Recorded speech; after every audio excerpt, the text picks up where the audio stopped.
They came from the stars to claim Earth, but they underestimated one thing: humanity never surrenders.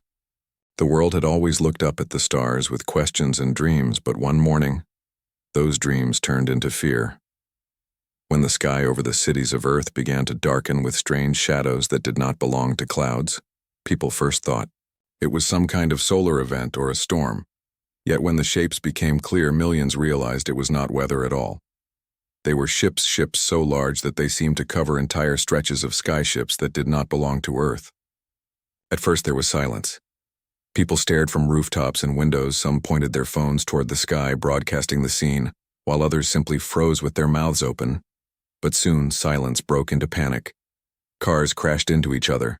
As drivers stared upward, children cried in the streets. Alarms blared across cities and governments scrambled to understand what was happening.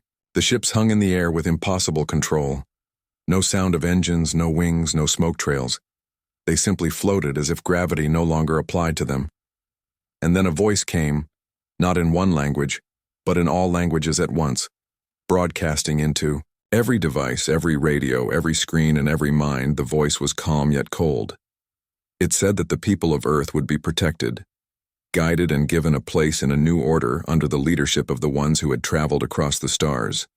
But, in exchange, humanity had to obey, they had to submit. Many wanted to believe that this was some kind of peaceful contact. But the tone of the voice revealed something else. It was not an invitation. It was a demand, and it was followed by the sight of smaller craft, breaking away from the giant vessels, darting through the clouds and descending over military bases and centers of power. They came with light and fire, and they landed with machines that moved with precision.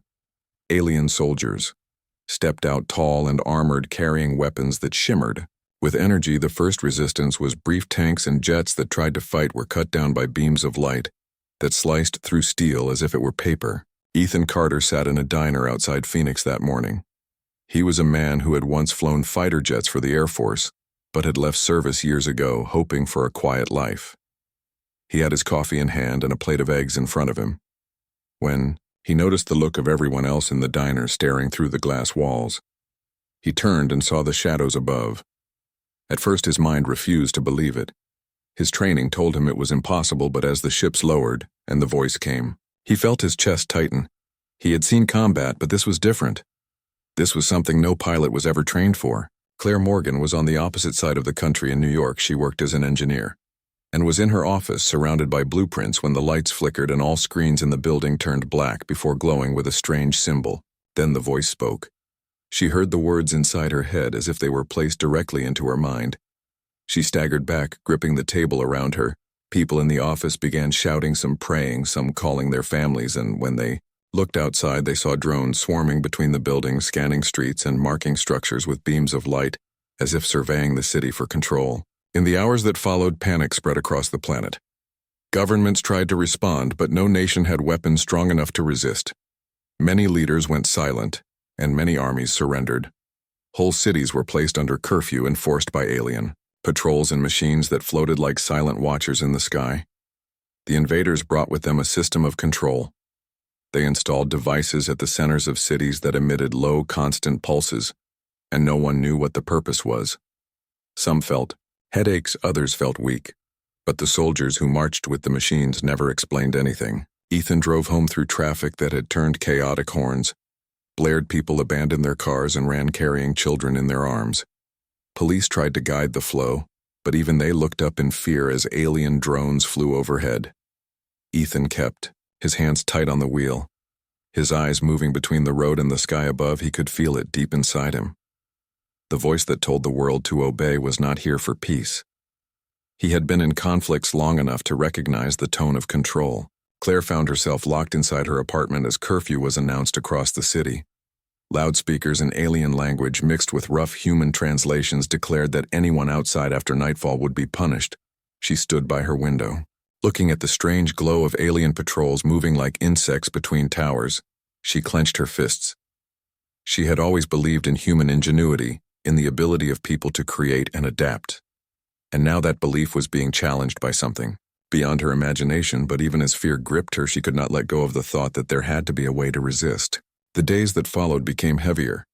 People lined up for food rations handed out under the watch of alien soldiers who said nothing, only gestured with their weapons to keep order.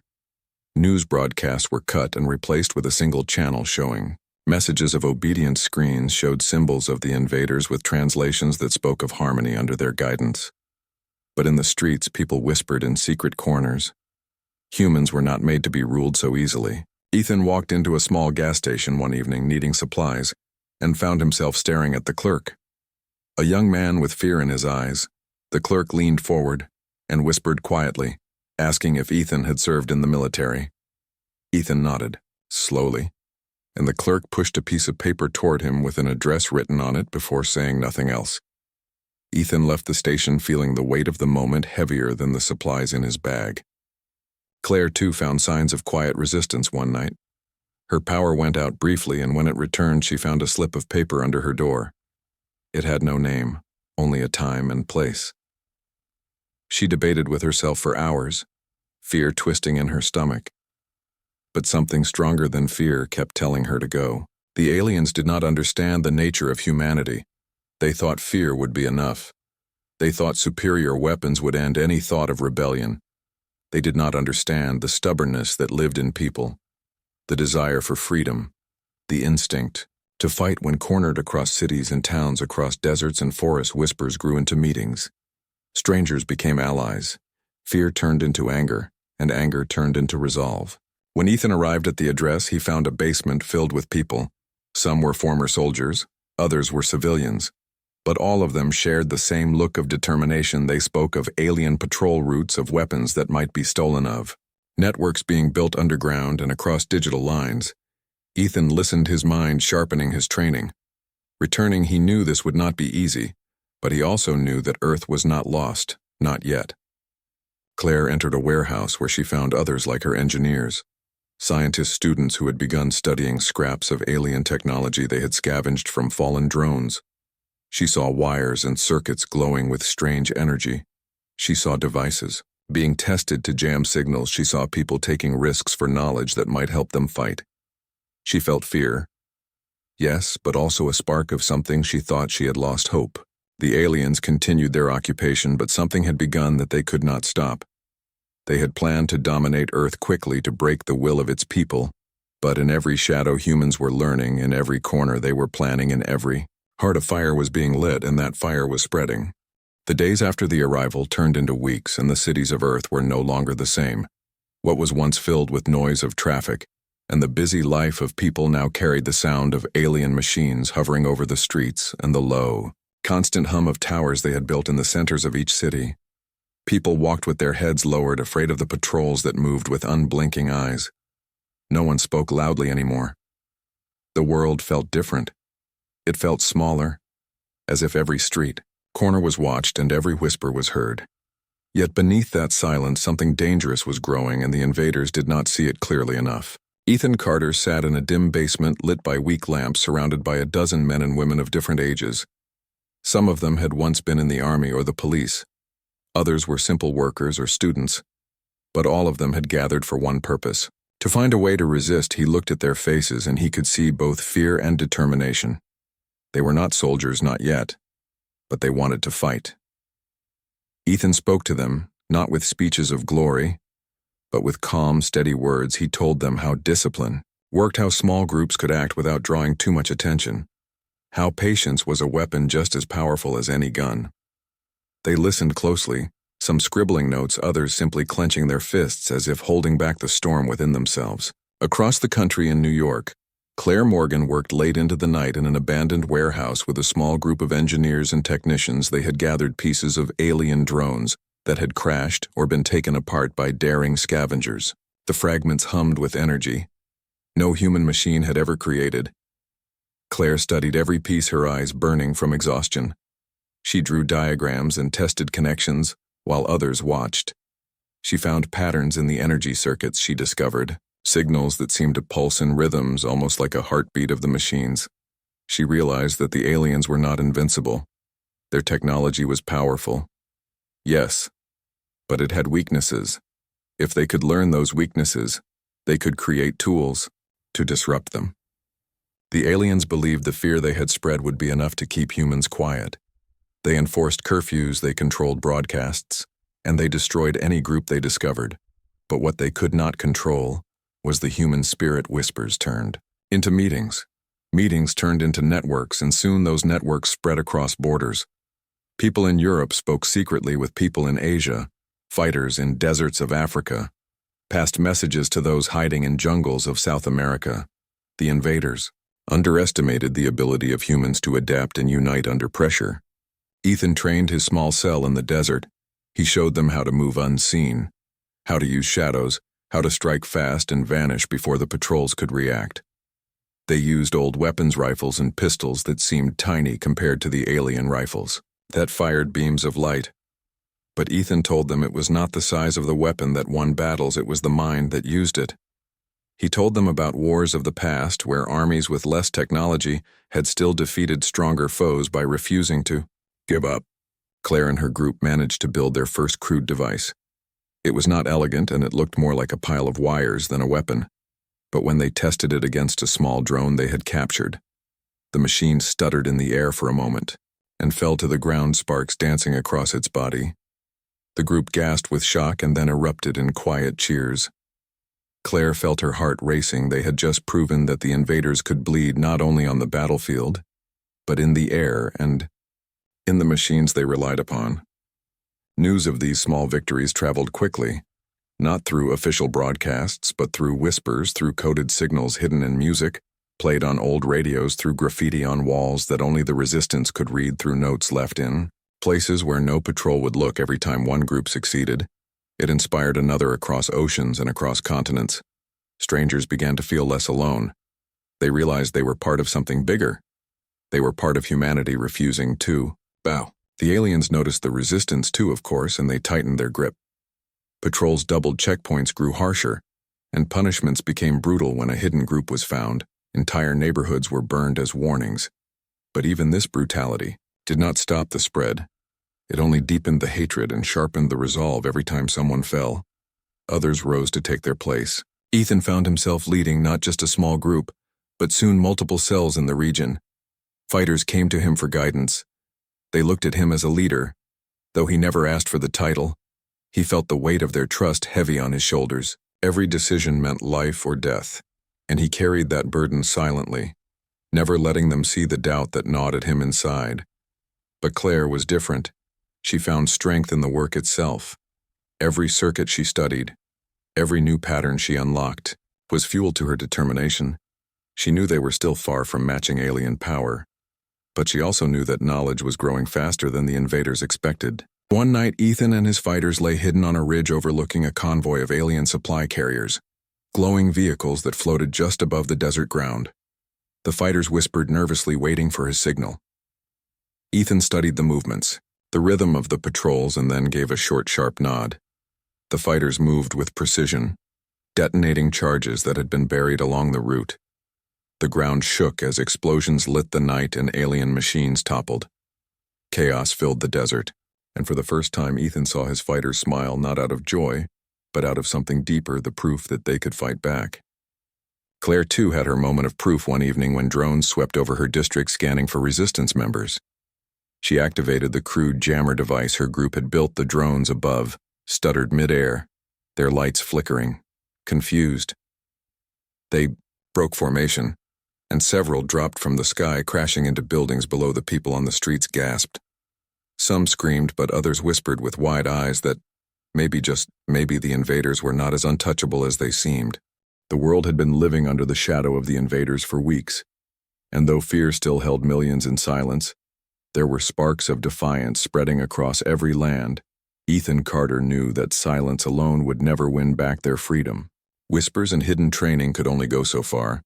Eventually there had to be a strike, something bold enough to prove to the world that humanity could fight back, something that would shake the invaders' belief that Earth was already theirs. Ethan sat with his small group in the desert as the sun burned orange across the horizon, the heat of the day fading into the cool of night.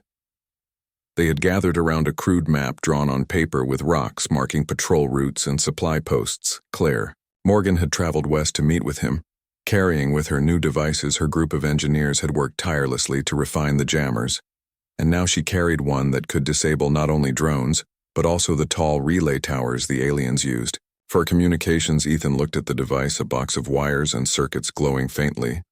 And though it looked fragile, he could feel the power it carried. He knew this was the key to their first true strike. The plan was simple and dangerous. They would target a small alien outpost hidden in the Nevada desert, a place the invaders had built to control signals across the western states. If they could shut it down, even for a few minutes, it would send shockwaves across their entire command structure. It would not win the war, but it would show Earth and the invaders alike that humans were not done fighting. The night of the raid, the desert stretched endless and silent. Stars above glittered like cold fire as Ethan led his fighters across the sand. Each carried weapons scavenged from old depots, and some carried alien rifles captured in ambushes there. Footsteps were quiet, but their hearts pounded with the weight of what they were about to attempt. Claire carried the device strapped to her back, her eyes never leaving the shadows of the dunes ahead.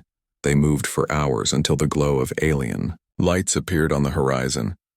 Strange blue towers rising like blades into the sky, drones circling around them with steady precision. Ethan signaled the group to spread out, crawling low across the sand until they were within reach. He could see the alien guards, their tall armored shapes glowing under the tower lights.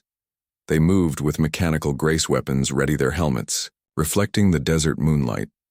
Ethan felt the rush of old instincts returning. His years as a pilot had taught him the art of risk calculation, and though his heart hammered inside his chest, his voice was steady as he whispered orders through the radio.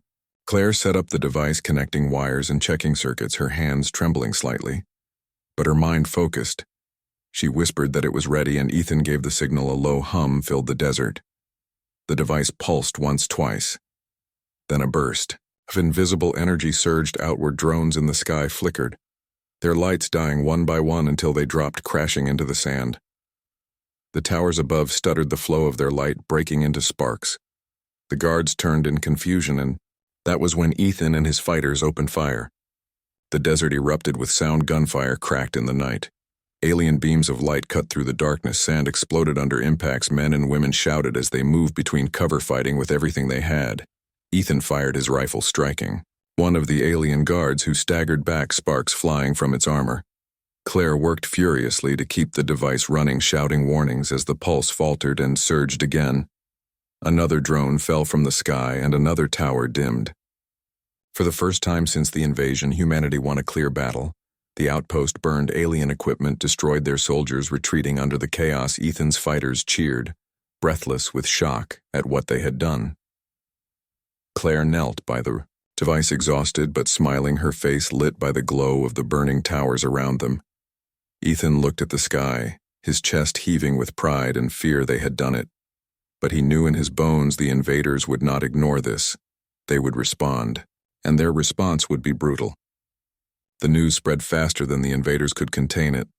Whispers carried the victory across cities and towns. Graffiti appeared on walls telling the story of the Nevada raid. Coded broadcasts repeated the details of the towers falling. People who had once walked with heads bowed now lifted their eyes with a spark of hope. They realized the invaders could be hurt.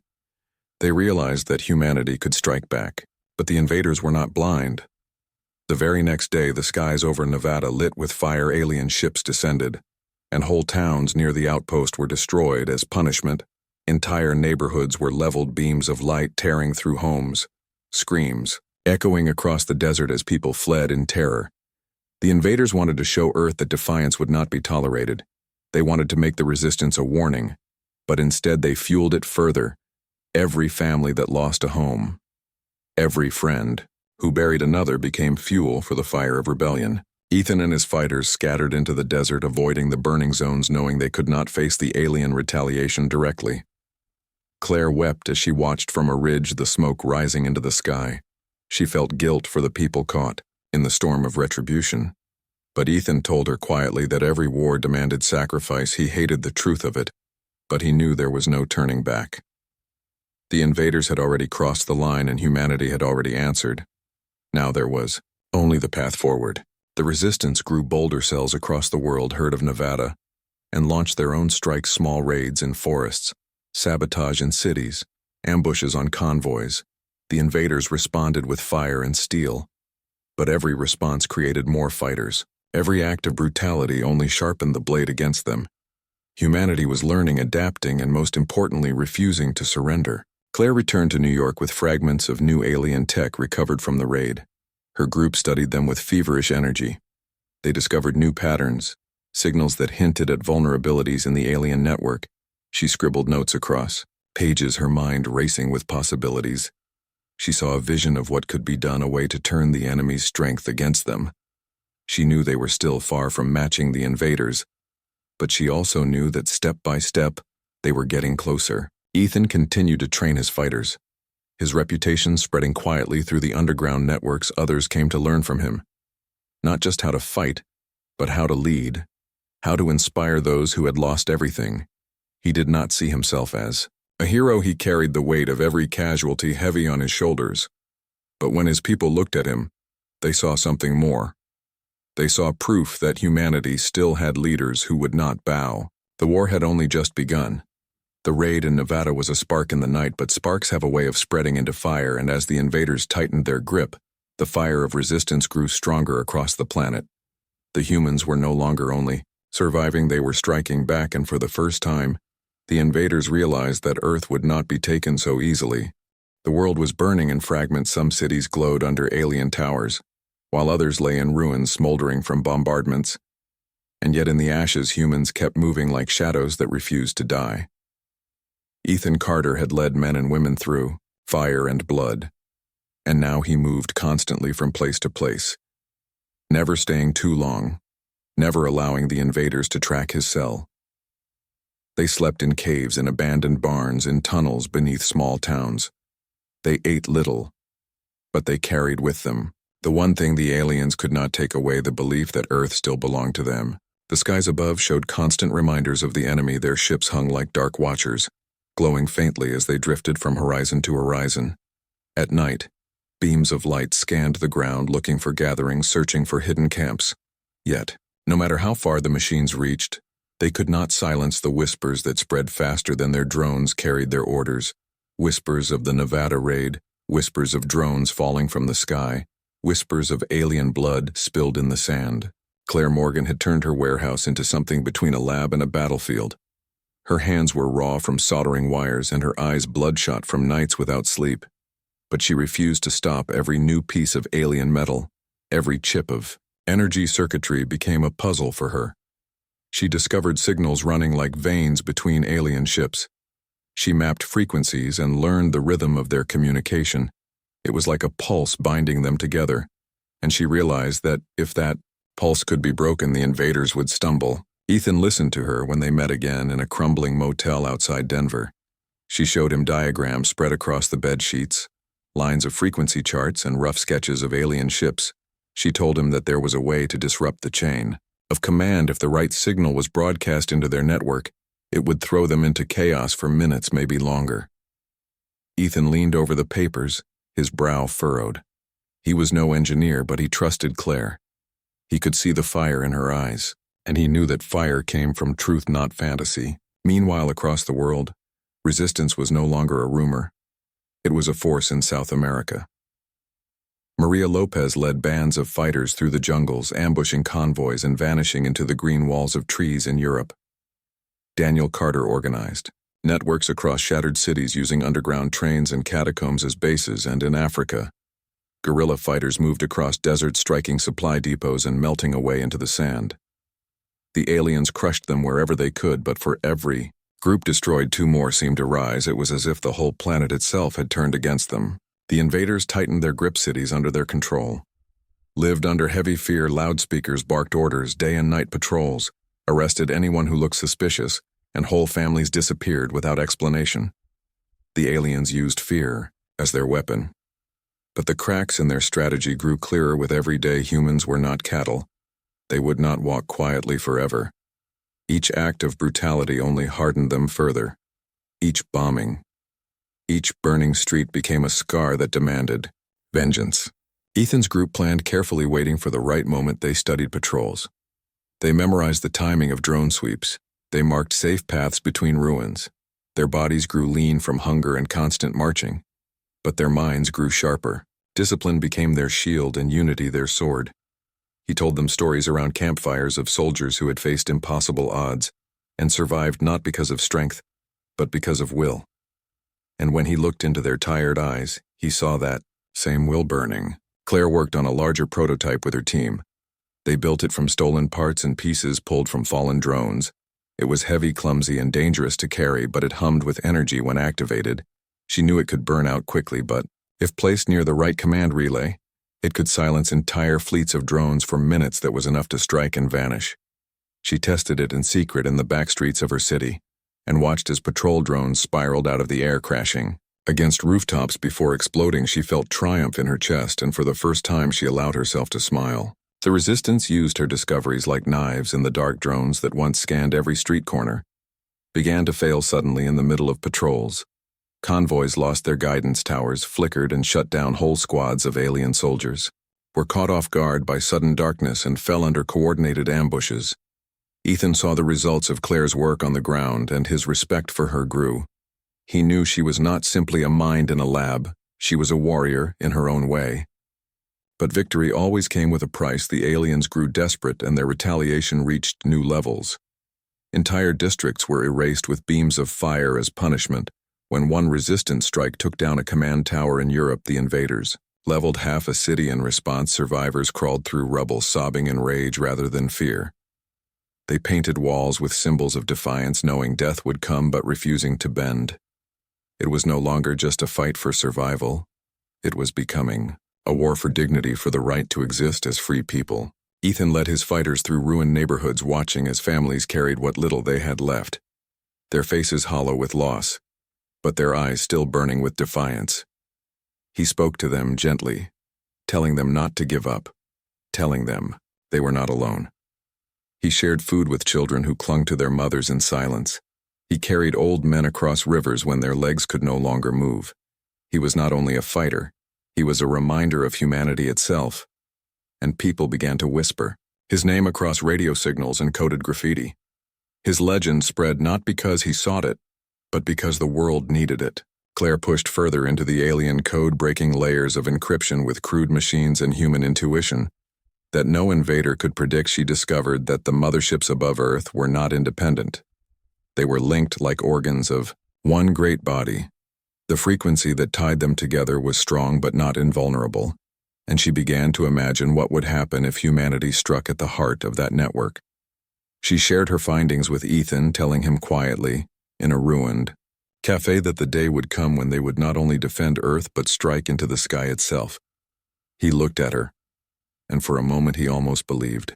The shadows of war deepened with every passing day. Streets that once carried laughter now echoed with gunfire. Skies once filled with planes now roared with alien craft. Oceans, once alive with trade, now carried wrecks of ships. Yet under all this ruin, humans adapted. Markets moved underground. Schools were held in secret basements.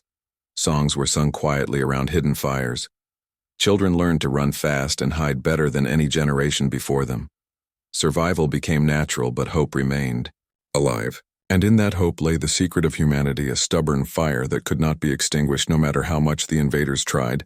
They had believed domination would be simple.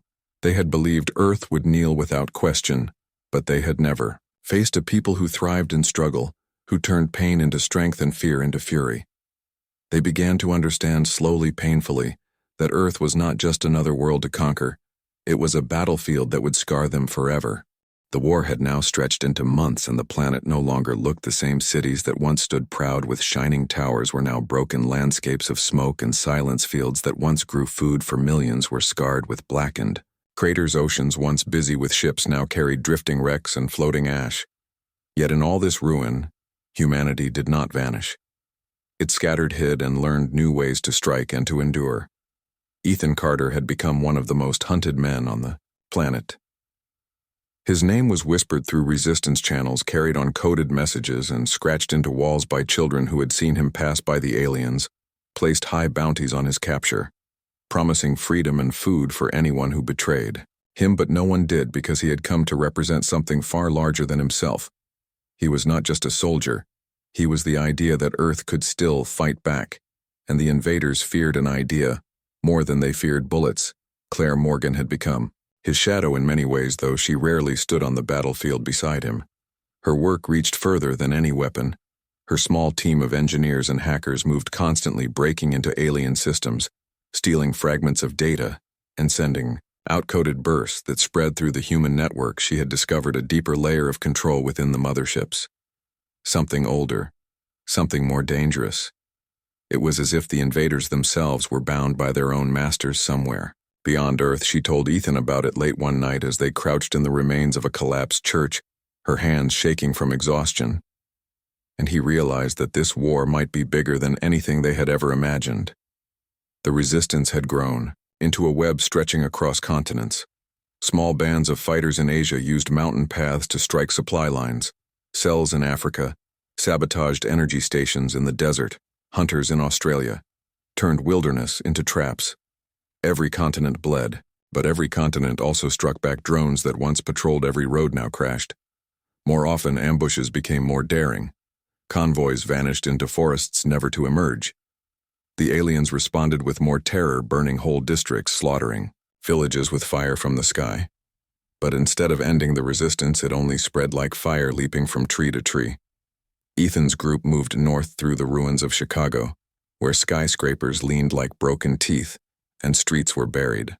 In rubble here, they met survivors who had been living in tunnels for months, whole families moving silently through underground chambers, carrying with them what little food they could gather. They had turned the old train tunnels into shelters.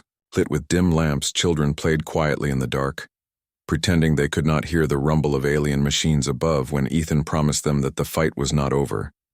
They listened, and their eyes brightened with a spark he had seen too. Many times to mistake it was hope, raw and fragile. But real Claire, meanwhile, uncovered a pattern that shook her. She realized that every major alien assault, every city reduced to ash, every act of terror was not random. It followed a rhythm, like the beating of a drum. Signals from orbit triggered the strikes, and she believed these signals were part of a cycle tied to something orbiting further out, beyond even the motherships. She drew lines on maps and charts, tracing them together, and whispered to herself that Earth might only be the beginning of something greater. Ethan began gathering leaders from other cells, bringing them together in secret meetings under mountains and inside abandoned factories. They spoke in hushed tones about the next stage of the war, not just defending themselves, not just striking small targets, but something larger, something that would show the invaders that humanity would never bow. They dreamed of striking the motherships themselves, of sending fire into the sky. The risks were immense. The losses would be terrible, but Ethan reminded them that history had never been written by the cautious. It had been written by those willing to burn for tomorrow. In one of these meetings, a young fighter named Daniel told them about a supply depot guarded by heavy patrols in the ruins of Toronto. He claimed that inside were containers of alien energy cores, powerful enough to fuel Claire's devices for months at first. Many doubted him, thinking it was suicide. But Ethan listened carefully and then turned to Claire. She nodded slowly, saying that if they could seize even a fraction of those cores, they could build a weapon strong enough to disrupt the orbiting fleet for long minutes, maybe hours. Ethan stood silent for a moment before saying that humanity could not win by hiding forever. They had to reach higher. They had to bleed the enemy where it hurt most. The raid was planned for weeks. Every detail memorized, every movement timed. They moved through tunnels and sewers, surfacing only at night, slipping past patrols disguised as shadows. The closer they came to the depot, the heavier the patrols became. But Ethan's fighters had grown like wolves. They struck silently with knives and vanished before alarms could rise. When at last they reached the outer wall of the depot, the city around them lay dead silent under a pale moon. Claire whispered that they had only one chance. Once the device was set, the aliens would swarm them. Ethan simply nodded, gripping his rifle tighter. The battle that followed was fire and chaos. The depot erupted in alarms. The skies lit up with search beams. Drones poured down like a storm. But the resistance moved with desperate fury. They struck, hard and fast, cutting through soldiers and blasting open doors. Inside, they found rows of containers glowing faintly with alien energy. Claire and her team rushed to secure as many as possible, while Ethan and his fighters held the line. Drones fell. In sparks around them, alien fire scorched walls. Men and women screamed, but they did not fall back. They held until Claire shouted that they had enough, and then they detonated charges across the depot. Flames roared into the night as the resistance vanished into tunnels carrying with them the glowing prize. The rage shook the invaders like nothing before. Not only had they lost precious energy cores, but for the first time, they realized that humans could strike deep into fortified ground and emerge alive. Retaliation came swift. Whole blocks of Toronto were leveled by beams from above. Survivors buried in rubble. Yet for every life lost, 1,000 more voices rose across the planet, whispering of victory, whispering of vengeance. Claire worked with her new prize, building something larger than ever before. Her hands shaking with exhaustion as she wired the cores into a crude frame. The weapon she dreamed of was no longer theory. It was becoming real. Ethan watched her at times, marveling at her endurance, at her refusal to stop even as her body begged for rest. He knew the weapon would change everything if it worked, but he also knew the invaders would never allow her to finish in peace. They would come for her, and for him, and for every soul who carried the dream of freedom, and so the world moved closer to a storm greater than any before. A storm where the sky itself would become the battlefield, and Earth's fate would be decided not by surrender, not by silence, but by the unbroken will of those who had nothing left to lose but everything left to fight for. The time had come for humanity to strike not in hidden corners of the world, but into the very heart of the invaders' power. The sky above Earth was alive with alien vessels hovering in rigid formation. Glowing faintly like distant stars, they moved as one, a network of war machines that had brought the world to its knees. And yet below them the humans prepared quietly, patiently, knowing that this might be the single most dangerous moment in their lives. Ethan Carter stood among the fighters. Watching the horizon, the air smelled of dust and burnt metal, and his fingers tightened around his rifle. His mind racing through every battle, every loss, every lesson he had learned in the weeks and months since the invasion. Began Claire Morgan, worked feverishly in a hidden station carved into the mountains. Her hands moved quickly across the alien consoles she had pieced together. She had wired cores stolen from raids into her devices, calibrating frequencies and amplifying signals. She whispered calculations aloud as she tested the pulse. She hoped it would be enough to disrupt the invaders' network. She knew if it failed, the fleet would descend on them with unstoppable force, and the resistance would be crushed in seconds. Yet she did not hesitate because she knew humanity's survival depended on this moment. The resistance had gathered in orbit and across the planet. Small craft, patched together from alien technology and human ingenuity, waited silently. They had trained relentlessly, each pilot knowing they might never return, each fighter carrying the weight of everyone they had lost. Every city, destroyed, every friend taken, yet also carrying the hope that one strike could change the tide of war. Ethan climbed into his craft, checking every system, his breath shallow but steady around him, other pilots strapped in their machines. Some trembling, some silently praying. The air hummed with tension. It was not fear that gripped them. It was the raw awareness that they were about to decide the fate of Earth. Claire activated the frequency disruptor from her station. The device pulsed once, and then again, sending invisible waves out into the sky. The alien ships above faltered, mid-air lights, flickering drones. Stuttering in their formations, the network that had bound them together shivered and wavered. Chaos rippled from the mothership outward across the fleet. Alarms blared in alien tones. Ethan felt it in his bones. The sky had opened a window, and they had to strike now. The human craft surged forward, racing into orbit, weaving between alien vessels. The air around them crackled with energy as stolen alien weapons fired in unison. They dodged beams of light that sliced through the void. One of Ethan's comrades was struck and tumbled, spinning into darkness, but the others pressed on. Knowing there was no turning back, they had prepared for this. Their bodies and minds were trained for chaos, and yet nothing could truly prepare anyone for the weight of facing a fleet that had terrified the world. Inside the mothership, the core pulsed with alien energy. Claire monitored the signals on her screens. The frequencies disrupted the normal operations of the vessels, but resistance was needed at the very heart. Ethan pushed his craft forward, weaving past turrets and energy barriers. He could see the chamber ahead glowing with intense light. He knew if he could reach the core and deliver the payload they had prepared, the mothership could be destroyed from within. He gritted his teeth.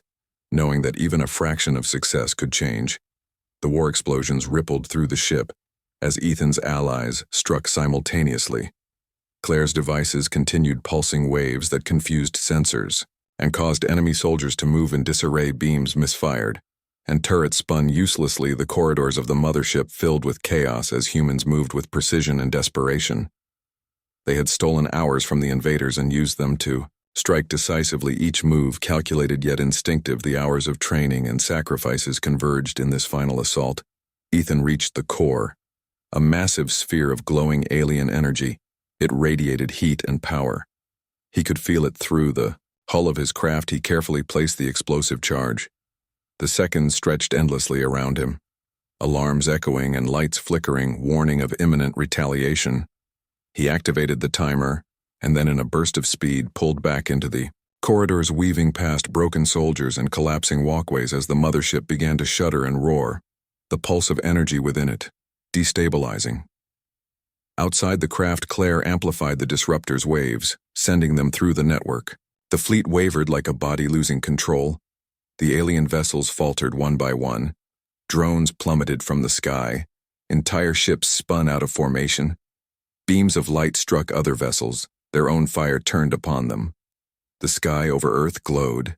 With the chaos of war, the invaders had never experienced disarray like this, and they did not know how to respond.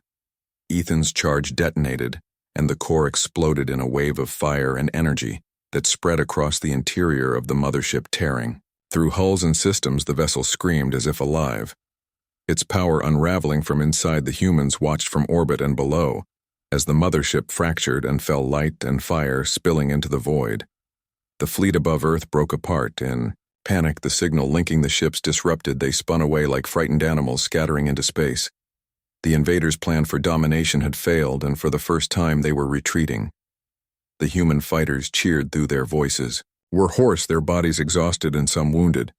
They had achieved the impossible. They had struck the heart of the enemy and survived. Humanity had bled the invaders on their own ground, and had not only survived but shown that they could fight back with courage and ingenuity. Claire collapsed at her station, breathing heavily. Tears in her eyes. She had done it.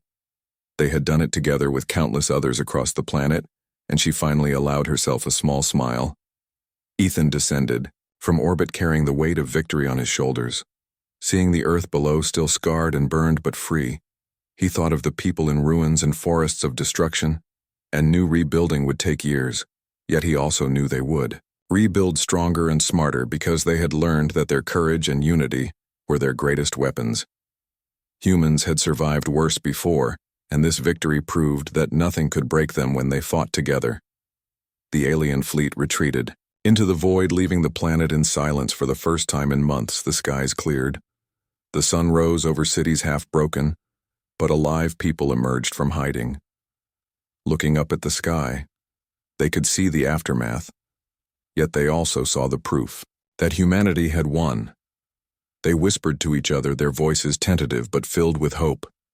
They began to move toward rebuilding, toward reclaiming what had been lost, and toward celebrating the fact that Earth belonged to them and would always belong to them. Ethan looked at the horizon from a ridge overlooking the city. He saw smoke rising from distant fires, but he also saw people moving, carrying supplies, helping the wounded. He thought of Claire and her brilliance and courage, of the countless men and women who had risked everything for a chance to live free. He breathed in the air heavy with dust and victory, and knew that Earth had survived not because of luck, not because of surrender, but because humanity had refused to bow, because they had fought and had bled and had risen stronger for it. And as the sun climbed higher over the shattered yet enduring cities, the people of Earth began to whisper to each other a truth that no invader could ever forget. The world had been tested, and humanity had not only survived but had proven itself unbroken, and the galaxy would tremble at the courage of a species that refused to be dominated.